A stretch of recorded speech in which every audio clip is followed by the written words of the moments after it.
चलिए जानते हैं झारखंड की आज के तमाम बड़ी खबरों को। इससे पहले वीडियो को हाइप लाइक और चैनल पर नए हैं तो सब्सक्राइब करें और आप अपनी राय कमेंट जरूर करें। बड़ी खबर, झारखंड में कमजोर पड़ा चक्रवाती तूफान मोंथा, अब मौसम साफ, शुरू हुई ठंड की दस्तक।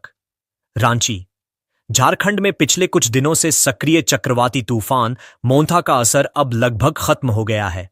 राज्य भर में अब आसमान साफ हो चुका है और लोगों ने राहत की सांस ली है। राजधानी रांची में रविवार की सुबह हल्की ठंड और खिली धूप के साथ हुई, जिससे मौसम सुहावना बन गया है। घोड्डा में सबसे ज्यादा बरसे बादल। मौसम विभाग की रिपोर्ट के मुताबिक झारखंड में इस तूफान के दौरान सबसे ज्यादा बारिश घोड्डा जिले में हुई, जहां करीब 80 मिलीमीटर बारिश दर्ज की गई। वहीं साहिबगंज और पाकुड़ में हल्की बूंदाबांदी देखने को मिली। बाकी जिलों में पिछले 24 घंटे से बारिश का नामो निशान नहीं है। मोंथा अब हुआ कमजोर, छत्तीसगढ़ की ओर बढ़ा। रांची मौसम विज्ञान केंद्र के अनुसार तूफान मोंथा अब विदर्भ के पूर्वी हिस्से और छत्तीसगढ़ के ऊपर कमजोर होकर उत्तर पश्चिम दिशा की ओर बढ़ रहा है। अगले 24 घंटों में यह और कमजोर हो जाएगा। इसके हल्के असर से छत्तीसगढ़ की सीमा से लगे झारखंड के कुछ जिलों जैसे रांची, सिमडेगा और लोहरदगा में कहीं कहीं हल्की बारिश की संभावना है। आज रहेगा शुष्क मौसम, धूप निकलेगी। मौसम विभाग ने बताया कि सोमवार को राज्य भर में मौसम शुष्क रहेगा। दोपहर के समय कुछ इलाकों में हल्की फुहारें पड़ सकती हैं, लेकिन ज्यादातर समय आसमान साफ रहेगा और दिन में धूप खिली रहेगी। रविवार को प्रमुख शहरों का तापमान और वायु गुणवत्ता सूचकांक AQI। रांची, अधिकतम 28 डिग्री, न्यूनतम 19 डिग्री, AQI 83। जमशेदपुर, अधिकतम 32 डिग्री, न्यूनतम 21 डिग्री, AQI 90। धनबाद, अधिकतम 29 डिग्री, न्यूनतम 20 डिग्री, AQI 100। बोकारो, अधिकतम 30 डिग्री, न्यूनतम 21 डिग्री, AQI 95। ठंड ने दी दस्तक, लोगों ने निकाले स्वेटर। अब झारखंड में धीरे धीरे ठंडक बढ़ने लगी है। खासकर शाम और सुबह के समय चलने वाली ठंडी हवाएं लोगों को गर्म कपड़े पहनने पर मजबूर कर रही हैं। टू व्हीलर चलाने वालों को भी ठंडी हवाओं का एहसास हो रहा है। राजधानी समेत कई जिलों में लोग अब जैकेट और स्वेटर में नजर आने लगे हैं। कुल मिलाकर झारखंड में चक्रवाती आफत टल चुकी है और अब मौसम बदलने लगा है। बरसात विदा हो चुकी है और ठंड का आगाज हो गया है। मन्या सम्मान योजना के लाभुकों के लिए बड़ी खबर, दोबारा खुला आवेदन पोर्टल। जानिए कैसे करें अप्लाई।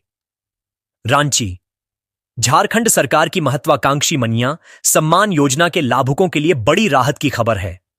जिन महिलाओं ने अब तक आवश्यक प्रमाण पत्रों की कमी के कारण आवेदन नहीं कर पाई थीं, उनके लिए एक और मौका दिया गया है। सरकार ने इस योजना के लिए आवेदन पोर्टल को एक बार फिर से खोल दिया है। राज्य सरकार ने घोषणा की है कि 18 नवंबर से आपकी योजना, आपकी सरकार, आपके द्वार कार्यक्रम की शुरुआत होगी। इस दौरान मन्या सम्मान योजना के लिए भी आवेदन लिए जाएंगे। जिन महिलाओं को अभी तक योजना का लाभ नहीं मिला है, वे इस शिविर में जाकर अपना आवेदन जमा कर सकती हैं। योजना के लिए आवश्यक दस्तावेज। इस योजना के आवेदन के लिए महिलाओं को निम्नलिखित दस्तावेज तैयार रखने होंगे: आधार कार्ड, मतदाता पहचान पत्र, ration card, pan card, bank खाता पासबुक की photocopy, passport size photo, mobile number, हस्ताक्षर, ईमेल आईडी, आवेदन फॉर्म। कौन महिलाएं होंगी पात्र? इस योजना का लाभ केवल झारखंड की महिलाओं को मिलेगा। महिला की उम्र 18 वर्ष से कम और 50 वर्ष से अधिक नहीं होनी चाहिए। महिला BPL श्रेणी में होनी चाहिए। परिवार की सालाना आय 2.5 लाख रुपये से कम होनी चाहिए। परिवार का कोई भी सदस्य सरकारी नौकरी या सेवा से जुड़ा नहीं होना चाहिए। महिला झारखंड राज्य की स्थायी निवासी होनी चाहिए। यह योजना विशेष रूप से आर्थिक रूप से कमजोर और आत्मनिर्भर बनने की इच्छुक महिलाओं के लिए चलाई जा रही है। ऑनलाइन आवेदन प्रक्रिया। मन्या सम्मान योजना के लिए महिलाएं ऑनलाइन आवेदन कर सकती हैं। इसके लिए झारखंड सरकार की आधिकारिक वेबसाइट https://mmsjharkhand.gov.in पर जाना होगा। वेबसाइट खोलने के बाद CSSE लॉगिन या ऑपरेटर लॉगिन विकल्प पर क्लिक करें। लॉगिन करने के बाद आवेदन पत्र खुलेगा, जिसमें नाम, पता, बैंक विवरण और अन्य जानकारी भरें।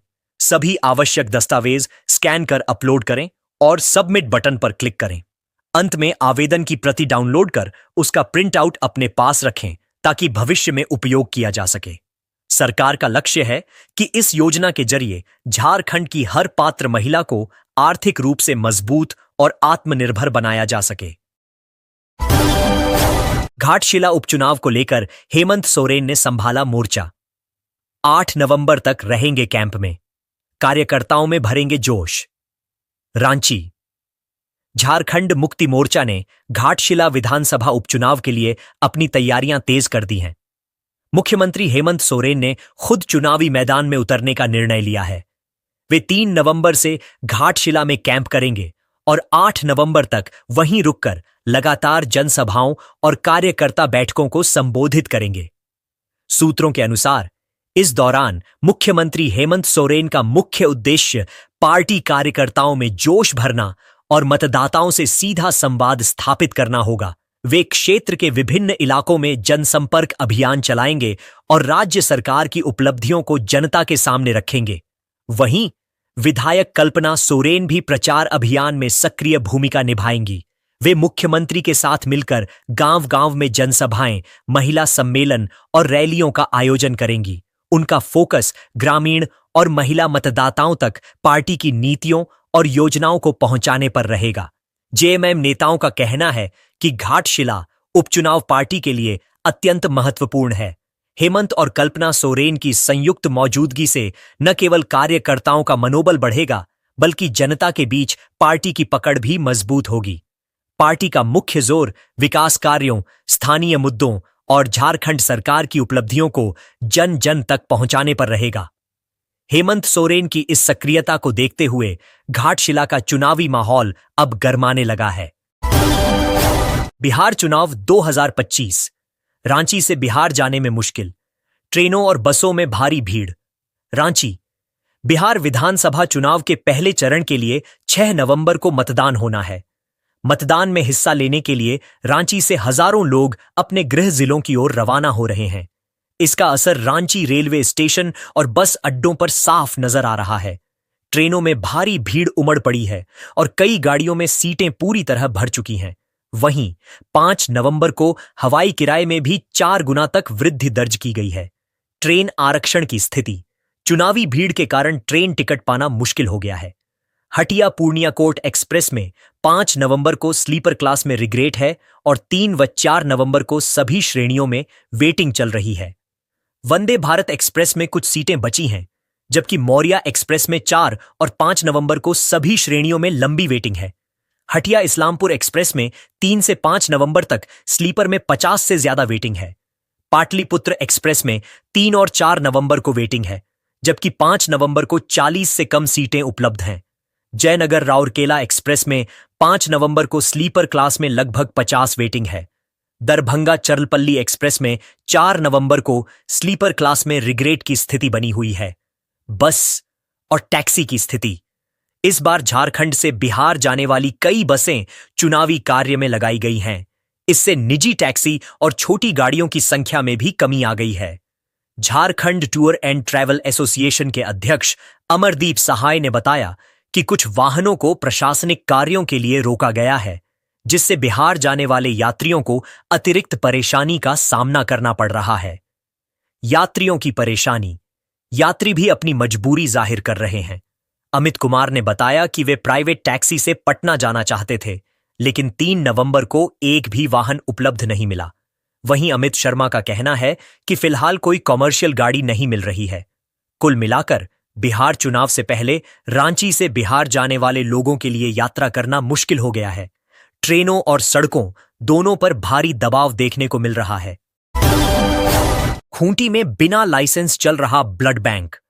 सिविल सर्जन बोले, मरीजों की जरूरत को देखते हुए लिया गया फैसला।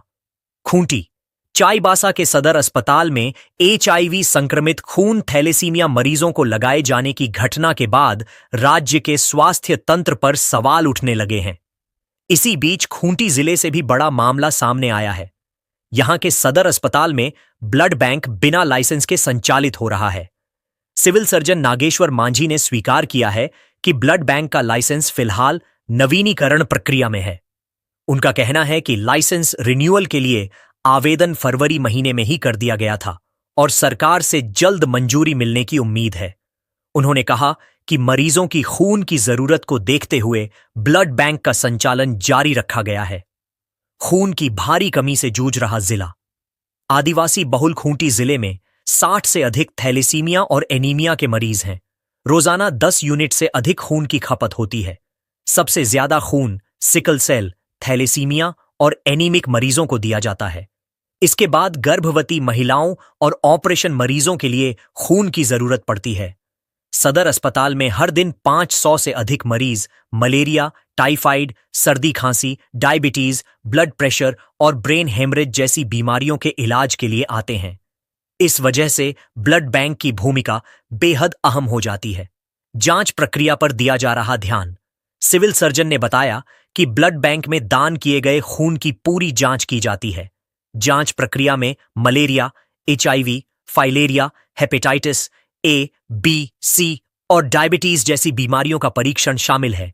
सभी टेस्ट स्टैंडर्ड मशीनों से किए जाते हैं ताकि मरीजों को सुरक्षित खून उपलब्ध कराया जा सके। मरीजों की हालत चिंताजनक।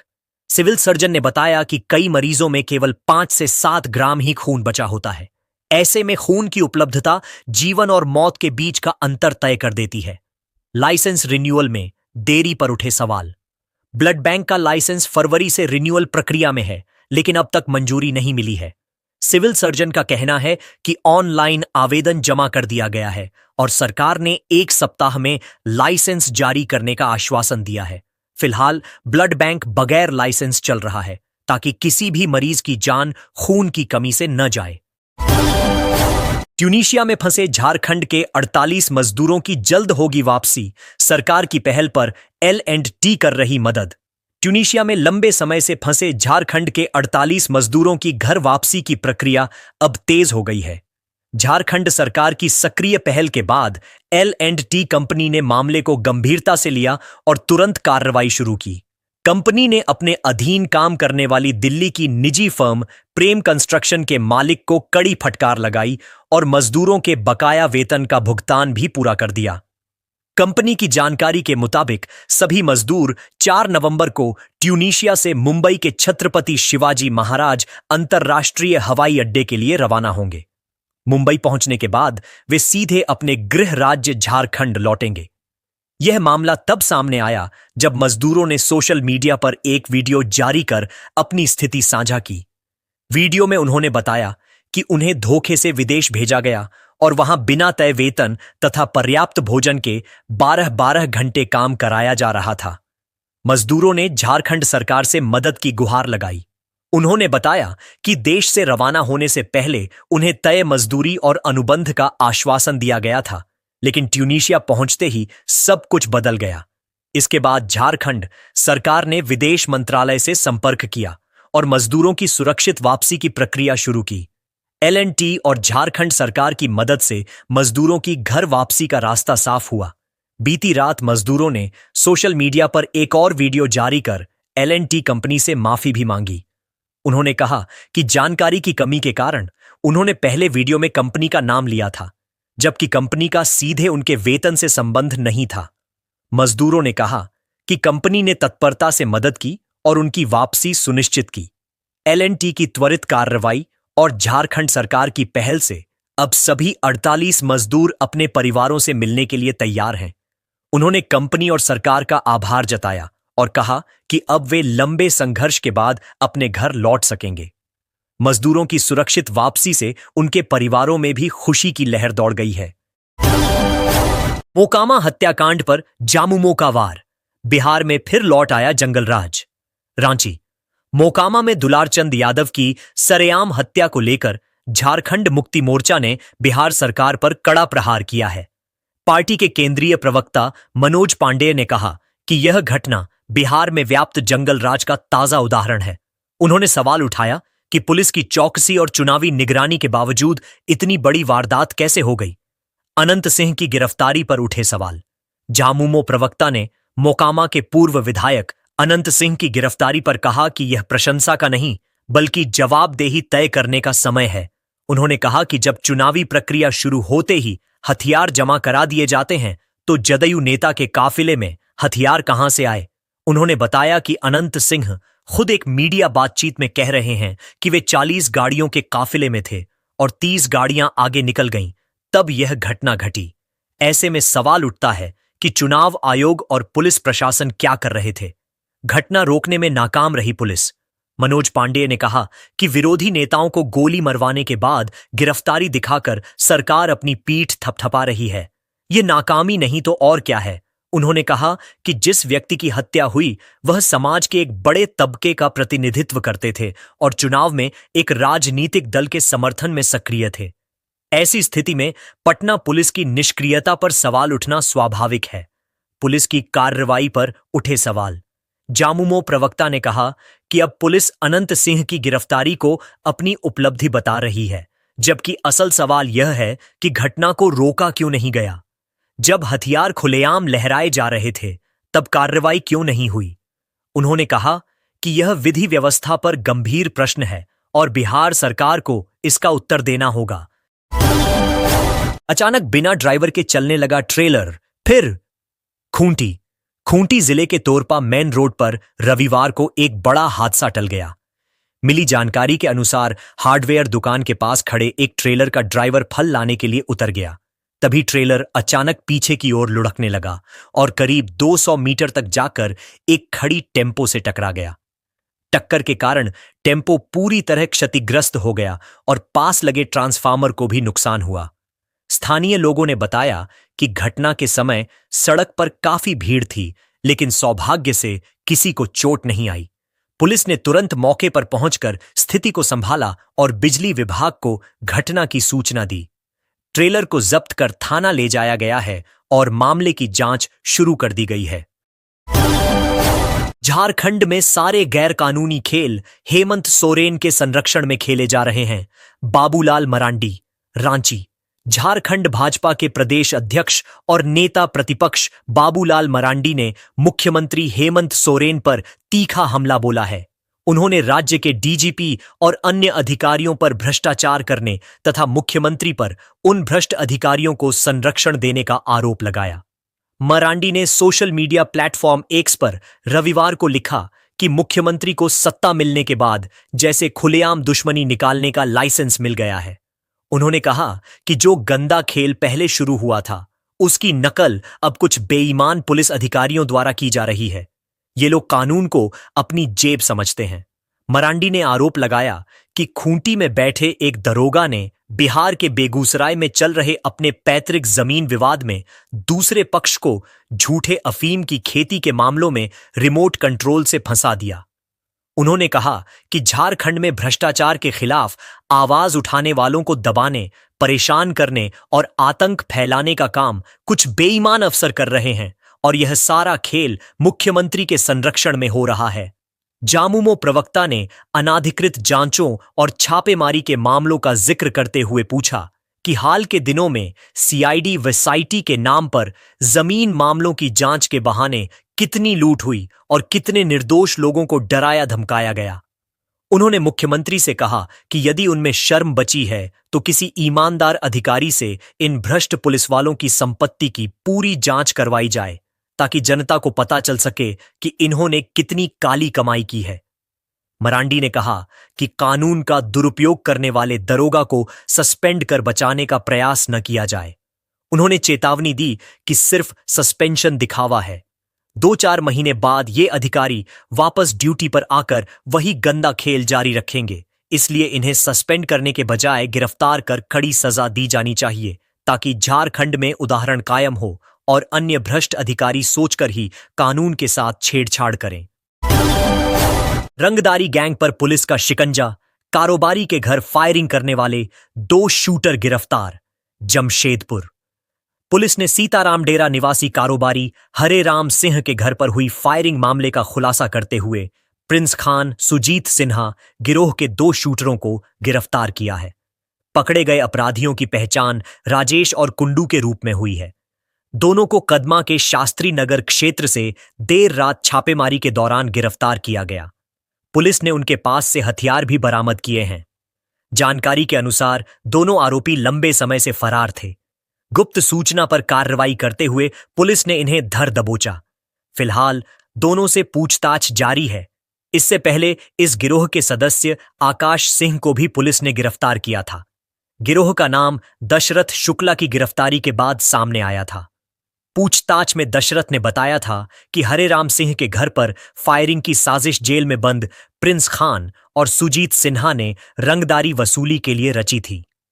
पुलिस अधिकारियों के अनुसार गिरोह के सरगना सुजीत सिन्हा और प्रिंस खान जेल में रहते हुए भी अपने गुर्गों के जरिए हत्या, आगजनी और रंगदारी जैसी घटनाओं को अंजाम दे रहे हैं।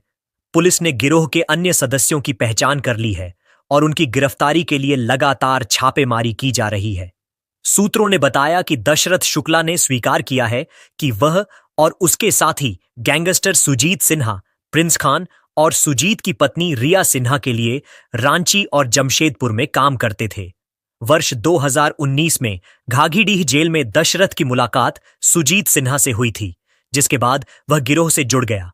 2 अक्टूबर 2025 को दशरथ अपने साथी आकाश सिंह के साथ रांची गया था, जहां कांके के चौटनी चौक के पास उसने गिरोह के सदस्यों बबलू खान, मोहम्मद सिराज उर्फ मदन और मोहम्मद शाहिद से 6 पिस्टल और 30 जिंदा कारतूस ली। इनमें से 3 पिस्टल और 25 कारतूस पुलिस ने जमशेदपुर के अपराधियों राजेश और कोदू उर्फ कोदू पाजी के पास से बरामद किए। पुलिस ने दोनों शूटरों के खिलाफ आर्म्स एक्ट, गैंगस्टर एक्ट और आपराधिक षड्यंत्र के तहत मामला दर्ज किया है। बोकारो में अवैध शराब तस्करी के अंतरराज्यीय गिरोह का पर्दाफाश, 11 आरोपी गिरफ्तार। बोकारो जिले के चास थाना क्षेत्र में झारखंड एटीएस और बिहार मध्य निषेध इकाई की संयुक्त कार्रवाई में अवैध शराब तस्करी के बड़े नेटवर्क का खुलासा हुआ है। रविवार को एसडीपीओ प्रवीण कुमार सिंह ने बताया कि नंदुआ स्थान स्थित गोपाल सिंह के घर में छापेमारी कर 11 लोगों को गिरफ्तार किया गया। गिरफ्तार आरोपियों में सौरभ कुमार सिंह, शिवजी गुप्ता, गणेश गोराई, रितेश कुमार सिंह, उत्तम गोराई, संजीव कुमार, रोहित कुमार, बजरंग स्वर्णकार, विकास कुमार, सन्नी कुमार और चंदन कुमार सिंह शामिल हैं। छापेमारी के दौरान पुलिस ने 1563 लीटर अवैध शराब, लगभग 360 लीटर स्प्रिट, शराब बनाने की मशीनें, बोतलें, ढक्कन, स्टिकर, 10 चारपहिया वाहन, 3 मोटरसाइकिल और 9 मोबाइल फोन जब्त किए। जब्त की गई शराब की कीमत लगभग 17 लाख रुपये आंकी गई है। एसडीपीओ ने बताया कि इस गिरोह का सरगना गोपाल सिंह है, जो झारखंड और बिहार के विभिन्न जिलों में अवैध शराब की सप्लाई करता था। गिरफ्तार आरोपियों के खिलाफ पहले भी उत्पाद अधिनियम और अन्य मामलों में कार्रवाई की जा चुकी है। छापेमारी में चास थाना, राजकपूर थाना, झारखंड एटीएस और बिहार मध्य निषेध इकाई की संयुक्त टीम शामिल थी। पुलिस अब गिरोह से जुड़े अन्य नेटवर्क और आपूर्ति श्रृंखला की जांच कर रही है। खेल महोत्सव में उमड़ा जोश, पलामू और गढ़वा से 10,000 युवाओं ने लिया हिस्सा। पलामू जिले में रविवार से सांसद खेल महोत्सव का भव्य आगाज हुआ। पहले दिन हाफ मैराथन का आयोजन किया गया, जिसमें पलामू के सांसद विष्णुदयाल राम सहित कई गणमान्य व्यक्ति मौजूद रहे। हाफ मैराथन की शुरुआत शिवाजी मैदान से हुई और दौड़ पुलिस लाइन तक चली। इस आयोजन में पलामू और गढ़वा जिलों के 10,000 से अधिक युवाओं ने भाग लिया। महोत्सव के दौरान football, volleyball, badminton, karate, kabaddi और खो-खो जैसी प्रतियोगिताएं भी आयोजित की जाएंगी। विजेता खिलाड़ियों को राज्य और राष्ट्रीय स्तर की प्रतियोगिताओं में भाग लेने का अवसर मिलेगा। सांसद विष्णुदयाल राम ने कहा कि इस महोत्सव का मुख्य उद्देश्य युवाओं की खेल प्रतिभा को निखारना और पलामू व गढ़वा के युवाओं को एक साथ जोड़ना है। उन्होंने बताया कि कार्यक्रम 14 दिसंबर तक चलेगा और समापन दिवस पर विजेताओं को पुरस्कृत किया जाएगा। सांसद ने बताया कि इस खेल महोत्सव के साथ साथ राष्ट्रीय पदयात्रा का आयोजन भी किया जाएगा। यह पदयात्रा 26 नवंबर से 6 दिसंबर तक चलेगी। इसमें प्रत्येक जिले से 2 प्रतिभागी हिस्सा लेंगे। इस दौरान राष्ट्रीय एकता, निबंध लेखन और सोशल मीडिया पर रील्स निर्माण जैसी प्रतियोगिताएं भी आयोजित की जाएंगी। यूपी से चला प्रतिबंधित कफ सिरप लदा ट्रक रांची में पकड़ा गया। 13,400 बोतलें बरामद, 1 गिरफ्तार। रांची अवैध नशे के कारोबार पर रांची पुलिस ने बड़ी कार्रवाई की है। पुलिस ने एक ट्रक से भारी मात्रा में प्रतिबंधित कफ सिरप फेंसिडिल बरामद किया है। मौके से ट्रक चालक को गिरफ्तार कर लिया गया।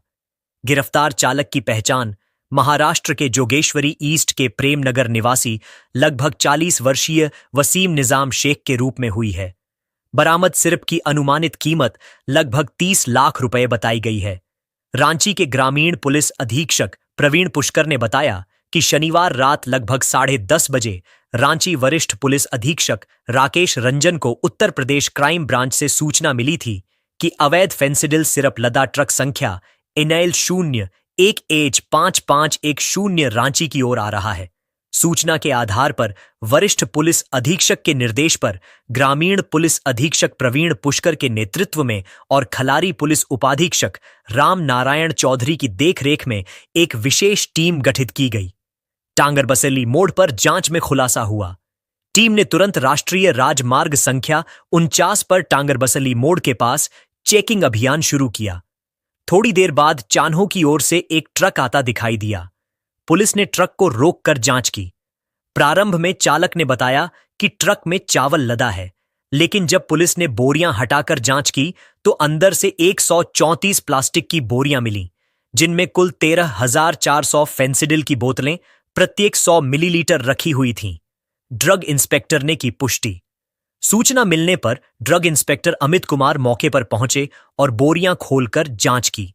सभी बोतलों पर पेंसिडियल 100 ml लिखा था, जो Ebot health care private limited, Baddi, Himachal Pradesh द्वारा निर्मित थीं।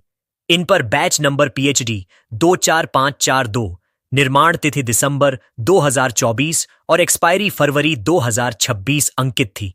कागजात नहीं दिखा सका चालक। जब पुलिस ने चालक से सिरप के वैध कागजात मांगे तो वह कोई भी दस्तावेज प्रस्तुत नहीं कर सका। इसके बाद पुलिस ने ट्रक और उसमें लदे सभी सिरप को जब्त कर लिया तथा चालक को गिरफ्तार कर लिया। पूछताछ में वसीम शेख ने बताया कि वह ट्रक गाजियाबाद से लेकर चला था और रांची के नवरी इलाके में किसी दूसरे चालक को ट्रक सौंपने वाला था, लेकिन उसे आगे की जानकारी नहीं दी गई थी। छापेमारी दल में शामिल अधिकारी। इस कार्रवाई में पुलिस उपाधीक्षक खलारी राम नारायण चौधरी, ड्रग इंस्पेक्टर अमित कुमार, मांडर थानेदार मनोज करमाली, सहायक उपनिरीक्षक बिरजू कुमार साव, रंजीत किशोर, सिपाही सुधीर कुमार सिंह, ब्रजेश महतो, जगदीश राम और सुनील पासवान शामिल थे। जनता पर लाठी बरसाने वाली सरकार को सबक सिखाएं। रामचंद्र सहिस, जमशेदपुर। आजसू पार्टी ने घाटशिला विधानसभा के आसना पंचायत में जनसंपर्क अभियान चलाकर NDA के प्रत्याशी बाबूलाल सोरेन को भारी मतों से विजयी बनाने की अपील की। लोहा मालिया गांव में आयोजित चुनावी सभा में पूर्व मंत्री रामचंद्र सहिस ने कहा कि राज्य में आदिवासी और मूलवासी समुदाय पर हेमंत सरकार द्वारा लाठियां बरसाई जा रही हैं और दमन की नीति अपनाई जा रही है। चाईबासा और रांची में न्याय मांग रहे निर्दोष लोगों पर लाठीचार्ज किया गया। सिदो कान्हू के वंशजों पर भी लाठी चली और सूर्या हांसदा की हत्या कर दी गई। उन्होंने कहा कि बाबूलाल सोरेन को जिताकर जनता को इस सरकार को सबक सिखाना चाहिए।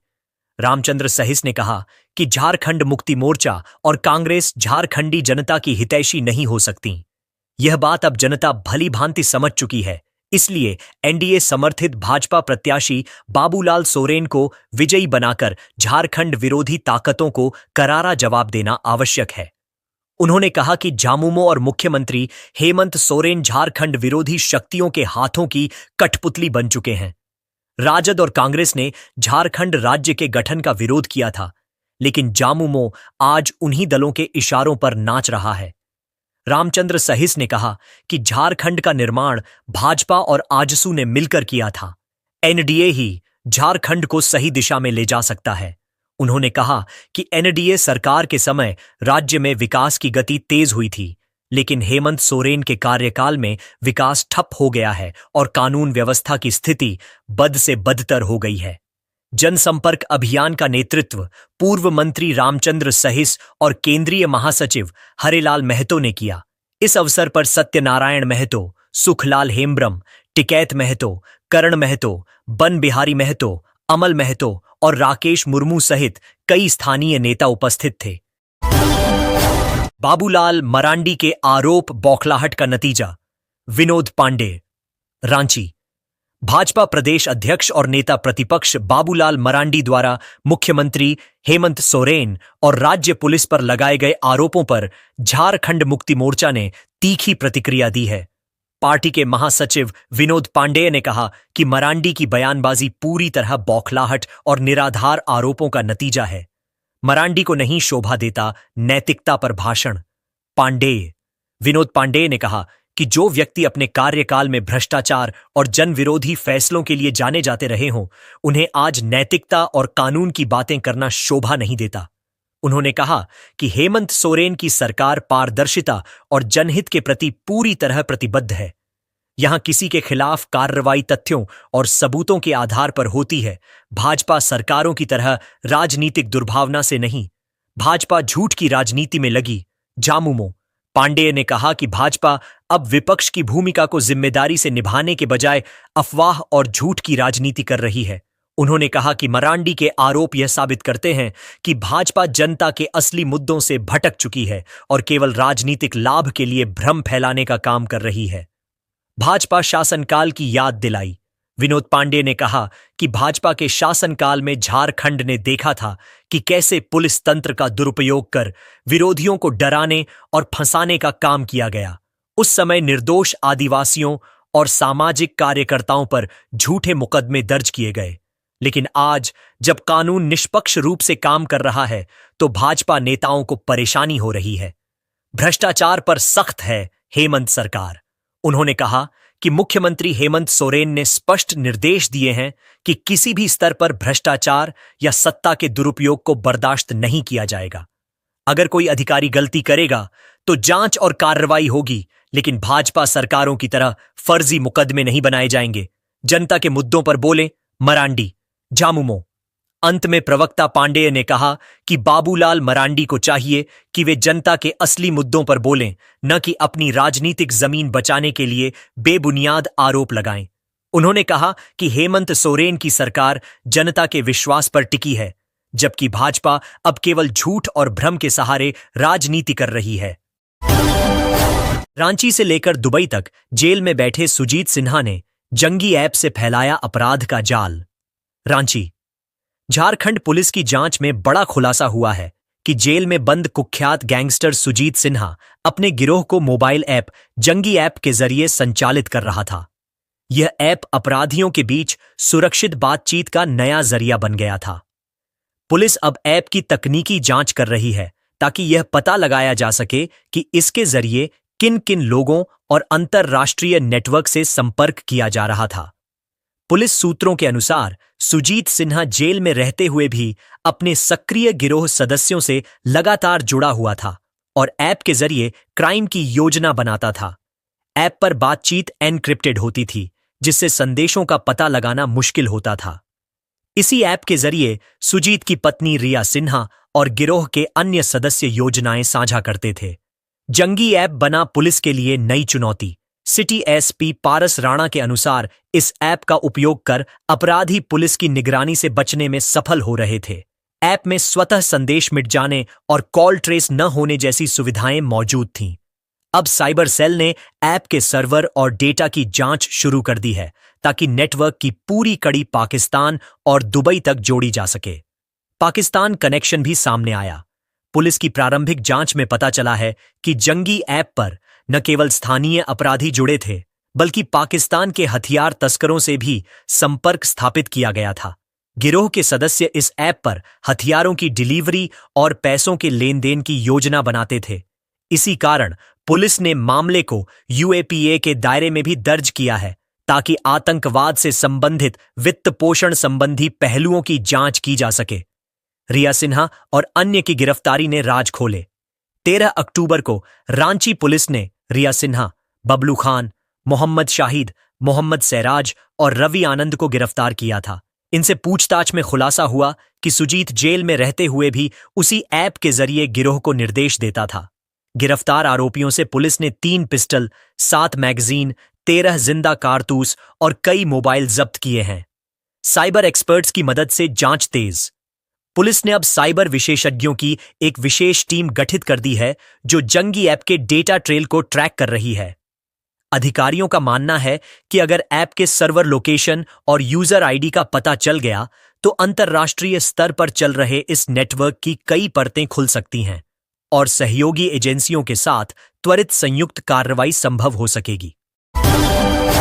रनिया थानेदार पर नशे में धुत युवकों ने किया हमला, अस्पताल में भर्ती। खूंटी। रनिया थाना प्रभारी विकास कुमार जायसवाल पर नशे में धुत युवकों ने हमला कर दिया। यह घटना लोहागढ़ा बाजार में आयोजित डायर मेला के दौरान हुई। हमले में थाना प्रभारी के सिर पर गंभीर चोट आई है और उन्हें कई टांके लगे हैं। फिलहाल उनका इलाज रनिया अस्पताल में चल रहा है। लोहागढ़ा बाजार में पारंपरिक डायर मेला का आयोजन किया गया था, जहां बड़ी संख्या में ग्रामीण उपस्थित थे। मेले में कई स्थानों पर देसी शराब की दुकानें लगी हुई थीं। इसी दौरान कुछ युवक नशे की हालत में आपस में झगड़ने लगे। स्थिति बिगड़ती देख थाना प्रभारी विकास कुमार जायसवाल पुलिस बल के साथ मौके पर पहुंचे और विवाद शांत कराने की कोशिश करने लगे। उसी समय नशे में धुत युवकों ने अचानक उन पर हमला कर दिया। इस हमले में उनके सिर पर गंभीर चोट लगी। पुलिस बल ने किसी तरह उन्हें भीड़ से बाहर निकाला और तुरंत रनिया अस्पताल में भर्ती कराया। मौके पर पहुंचे अधिकारी जांच शुरू। घटना की जानकारी मिलते ही Torpa circle inspector Ashok Singh, ASP Christopher Kerketta और सीओ सह बीडीओ प्रशांत डांग मौके पर पहुंचे और जांच शुरू कर दी। सीओ प्रशांत डांग ने बताया कि थाना प्रभारी जब झगड़ा शांत कराने पहुंचे तो नशे में धुत कुछ युवकों ने अचानक उन पर हमला कर दिया, जिससे उन्हें चोट लगी। उन्होंने कहा कि घटना की जांच जारी है और दोषियों पर सख्त कार्रवाई की जाएगी। बिना अनुमति आयोजित था मेला। अधिकारियों ने बताया कि लोहागढ़ा बाजार में आयोजित डायर मेला के लिए प्रशासनिक अनुमति नहीं ली गई थी। सीओ प्रशांत डांग ने कहा कि शनिवार देर शाम आयोजकों ने आवेदन जरूर दिया था, लेकिन उसकी औपचारिक स्वीकृति नहीं मिली थी। इस पूरे मामले की जांच की जा रही है और जिम्मेदारों पर कार्रवाई की जाएगी। तोरपा सर्किल इंस्पेक्टर अशोक सिंह ने बताया कि थाना प्रभारी पर हमला करने वाले युवकों की पहचान की जा रही है और दोषियों को जल्द गिरफ्तार किया जाएगा। 15वीं रोलर स्केटिंग प्रतियोगिता में रांची ने जीते सबसे अधिक पदक। देखें पूरी सूची। रांची खेलगांव स्टेडियम में आयोजित 15वीं रोलर स्केटिंग एवं स्केटबोर्डिंग प्रतियोगिता 2025-26 का सफल समापन हुआ। यह आयोजन roller skating association of Jharkhand की ओर से किया गया था। प्रतियोगिता की शुरुआत 1 नवंबर को 200 मीटर दौड़ से हुई थी, जिसमें 500 मीटर, 1000 मीटर, स्केटबोर्ड और इनलाइन फ्री स्टाइल जैसी कई स्पर्धाएं आयोजित की गईं। 17 जिलों के 300 खिलाड़ियों ने दिखाया दम। इस प्रतियोगिता में झारखंड के 17 जिलों से लगभग 300 खिलाड़ियों ने भाग लिया। पूरे 2 दिनों तक खेलगांव स्टेडियम में खिलाड़ियों ने अपनी प्रतिभा का शानदार प्रदर्शन किया। मुख्य अतिथियों की मौजूदगी में हुआ समापन समारोह। 2 नवंबर को आयोजित समापन समारोह में मुख्य अतिथि के रूप में जॉर्ज कुमार, संयुक्त सचिव, उच्च शिक्षा विभाग, और सचिन कुमार, राज्य कार्यक्रम अधिकारी, स्कूली शिक्षा एवं साक्षरता विभाग, उपस्थित थे। मौके पर एसोसिएशन के संरक्षक अभिषेक सिंह राठौर, अध्यक्ष विकास सिंह, सचिव सुमित शर्मा, कोषाध्यक्ष जयप्रकाश गुप्ता और दीपेंद्र कुमार भी मौजूद रहे। आरएसएफआई ने भेजे विशेष अधिकारी। Roller skating federation of India की ओर से प्रतियोगिता के लिए चेन्नई से श्री हरि और ओडिशा से श्री निमिष शर्मा को फोटो फिनिश अधिकारी के रूप में नियुक्त किया गया। रेफरी और आयोजन टीम का सराहनीय योगदान। कार्यक्रम को सफल बनाने में मुख्य रेफरी राजेश कुमार राम, चंदन कुमार, प्रदीप खलखो, सुमंत कुमार, अभिषेक कुमार, हेमा टोप्पो, योगेश कुमार, प्रियंका सिंह और शान्या कुमारी का अहम योगदान रहा। रांची ने जीते सबसे अधिक 43 पदक। पदक तालिका में रांची जिला सबसे आगे रहा, जिसने कुल 43 पदक जीते, जिनमें 18 स्वर्ण, 14 रजत और 11 कांस्य पदक शामिल हैं। उसके बाद धनबाद, हजारीबाग और पलामू जिलों का शानदार प्रदर्शन रहा।